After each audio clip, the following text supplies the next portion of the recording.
Hello students, in our last lecture in this chapter 15, that is improvement in food resources, we have studied that why we need to improve our crop production.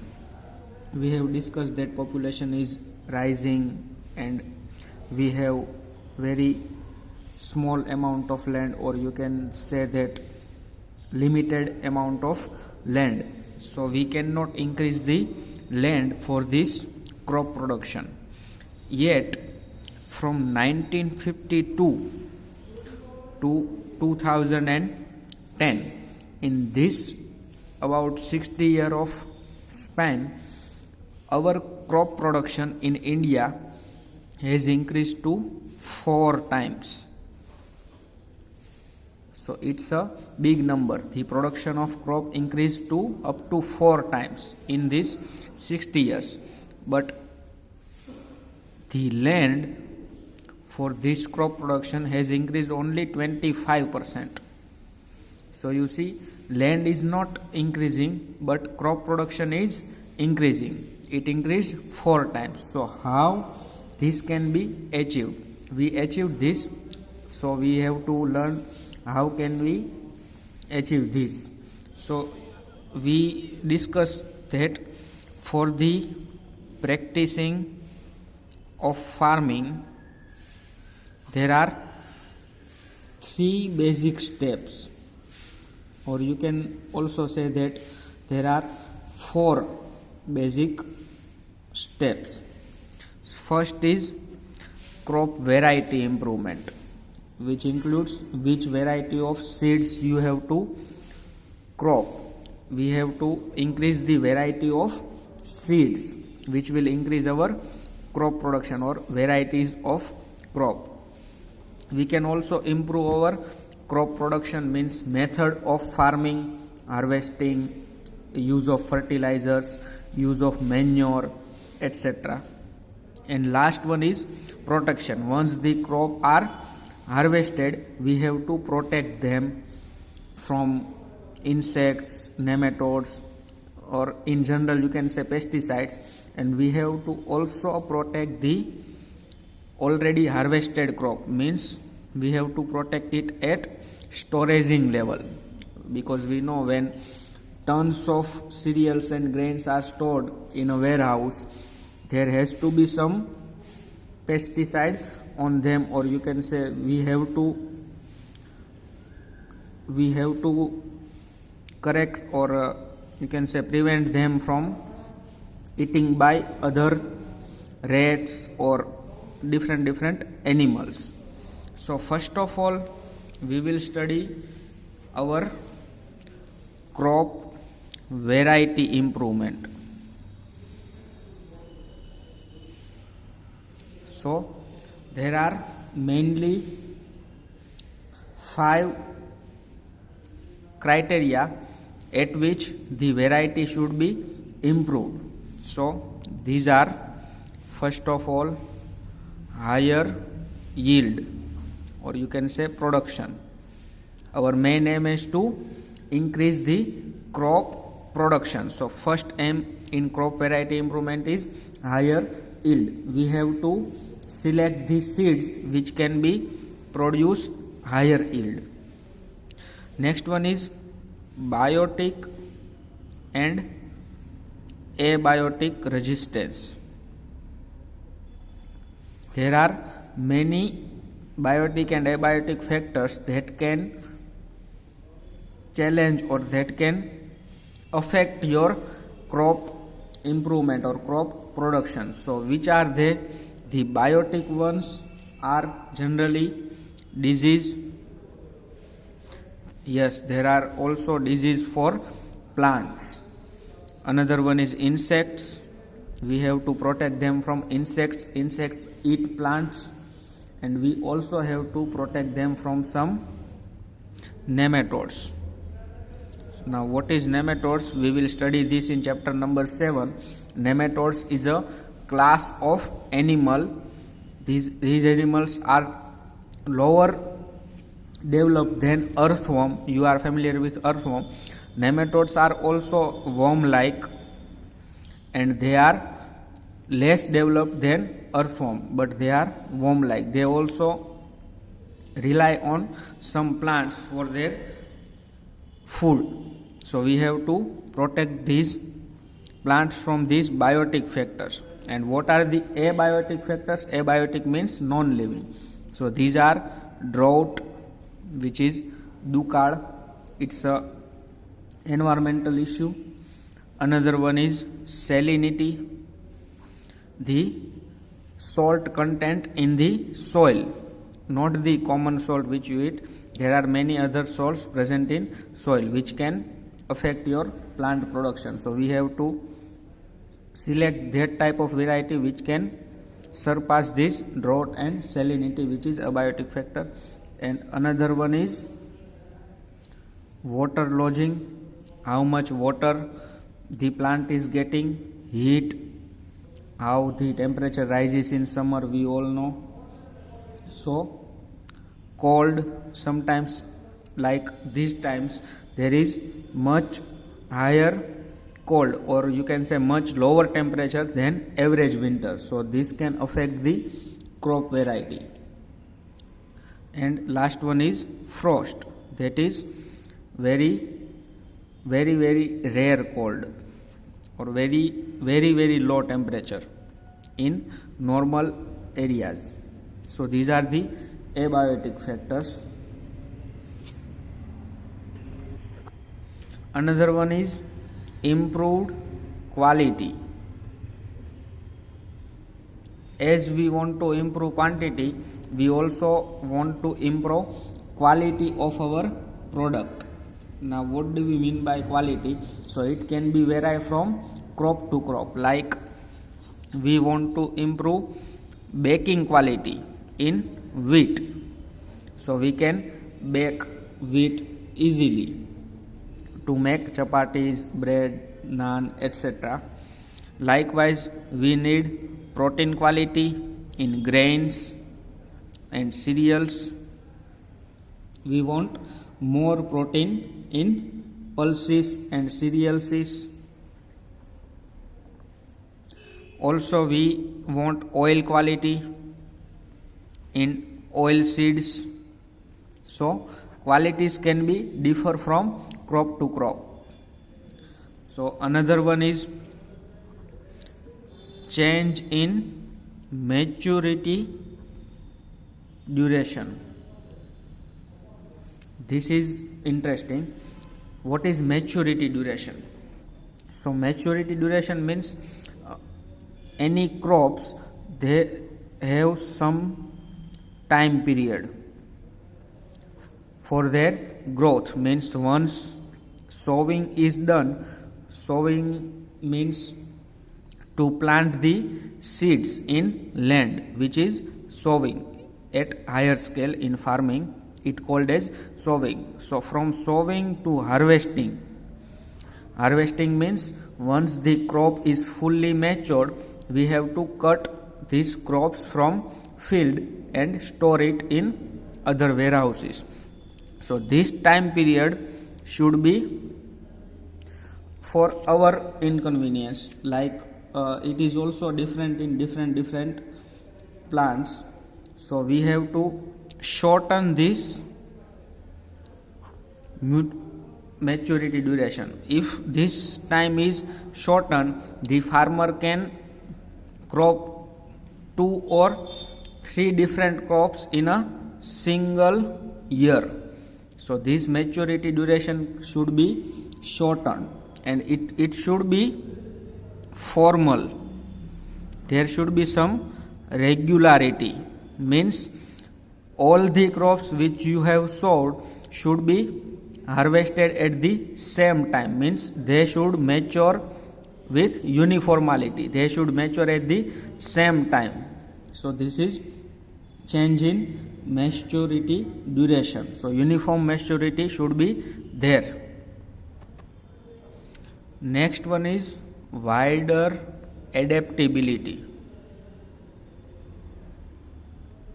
Now what does this mean? Wider adaptability means the crop should acquire adaptability in wider range, means the one crop which can be grown in Punjab state should also be grown in Rajasthan or Gujarat. So you see the difference. Punjab is in North India and these states are in West India. So you see temperature is ranging. In Punjab, if you go Punjab in winter, the temperature will be freezing, but if you go to Rajasthan or Gujarat, you will not find that kind of temperature.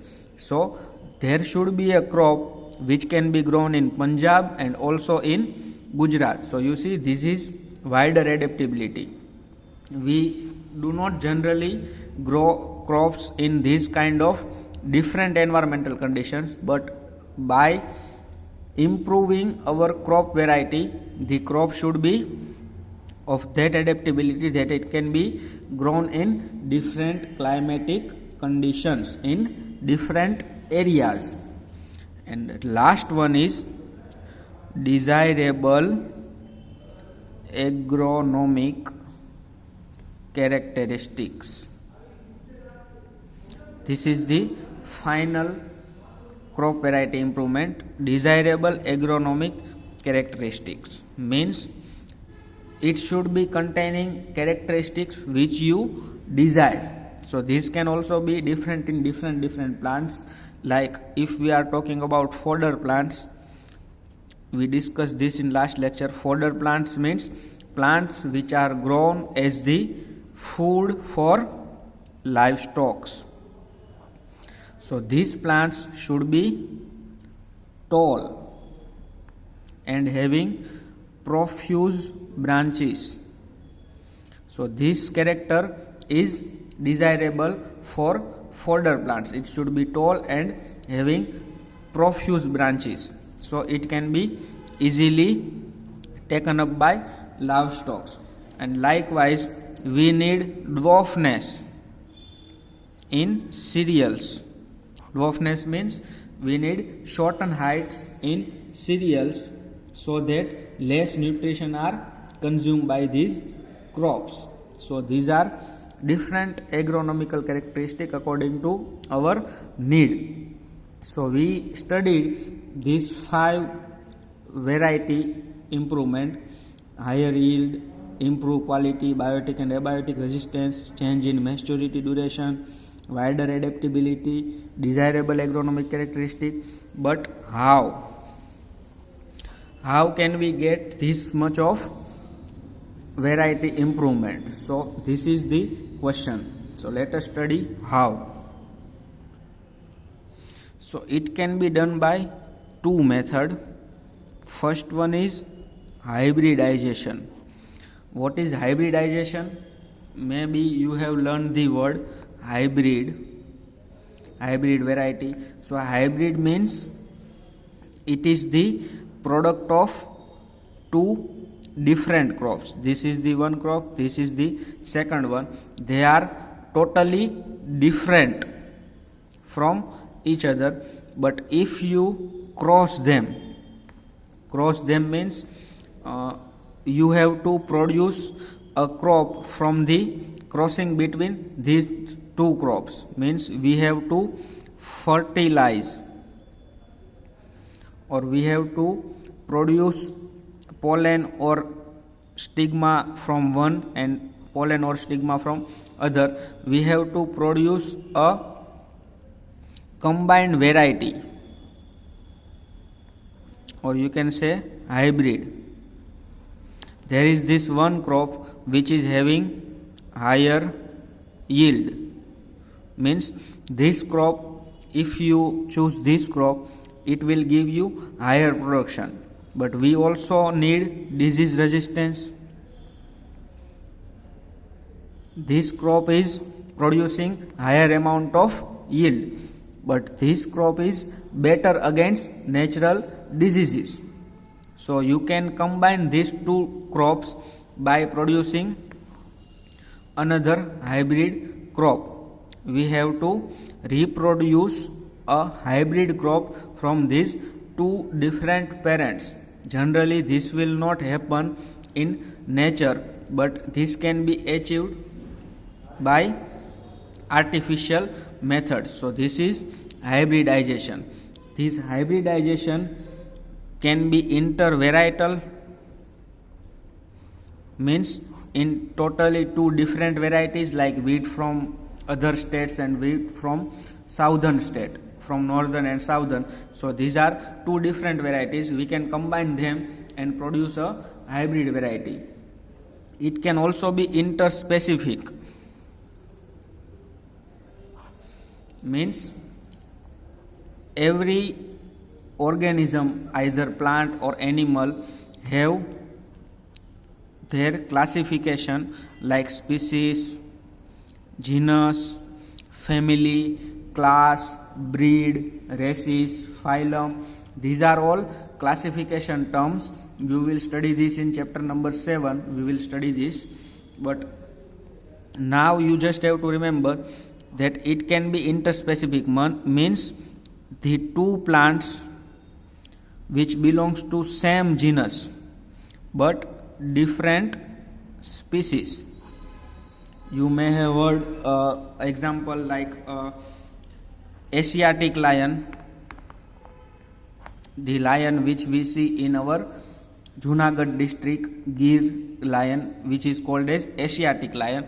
Same lion, or you can say lion, are also present in Africa, but we say that lion is African lion. So you see, these two lions, they are belong to same genus, which is Panthera. Genus name of these two lion is Panthera, but they are different species. So the last name, Panthera leo persica, which is our Asiatic lion, and Panthera leo, which is African lions. These are scientific name of these two lions. So genus is same, that is Panthera for both of these, but species, that is Leo persica and Leo, it is different. So here crops from two different species can be combined to form a hybrid variety. Or it can also be intergeneric, means not only species but genus is also different for these two different varieties. So this is the step by which we can acquire our variety improvement, which what we need. We can improve crop variety by our desirable characters. If we need higher yield, if we need disease resistance, we can get whatever character we require. Another process by which this same crop variety improvement can be achieved is by genetically modified crop. They are genetically modified crop, means there is some change with their genes. Now we know what is genes. It is present in chromosome. It is having the characteristic to produce proteins, enzymes, whatever we need. So if we want any kind of protein or hormone or enzyme, we want some protein or hormone which is our desirable protein to produce in our crop. So we have to get the gene which produce this protein, and we have to enter this gene in our crop which we want to improve. So this gene will be injected in this crop. So this crop now is called as genetically modified crop. So this our desirable gene is introduced into crop. So once it gets introduced into crop, it will produce the protein which we desire, and it will improve this crop variety. So this method is very you can say lengthy method or very economically expensive method, and scientifically very, you can say that it is very strict. If you go to this method scientifically, it is very expensive and it needs special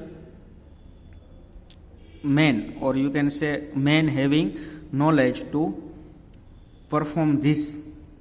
But these are the two methods, hybridization and genetically modified crop, by you can improve your desirable crop variety, which is higher yield, improve quality, biotic or abiotic resistance, which we have studied. So this is crop variety improvement. In our next lecture we will study crop production management. Thank you, students.